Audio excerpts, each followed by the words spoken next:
এই দুনিয়ায় আপনি খুব ভালোভাবে রেখে রাখেন, এই দুনিয়ায় যদি কখনো কেউ চায় যে আপনি তার থেকে বেশি সফল হন, সে হচ্ছে আপনার বাবা।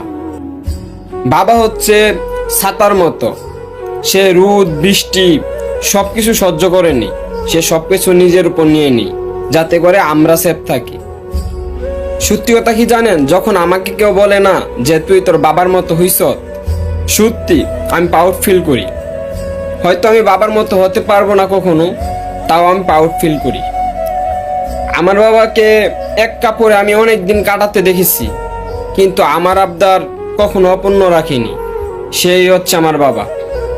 সত্যি কথা, বাবার ঋণ কখনোই শোধ করা যায় না। যে মানুষটা এত কষ্ট সহ্য করে আমাদেরকে লালন পালন করে, নিজের সব ইচ্ছা উড়িয়ে দেই, সুখ সবকিছু উড়িয়ে দেই,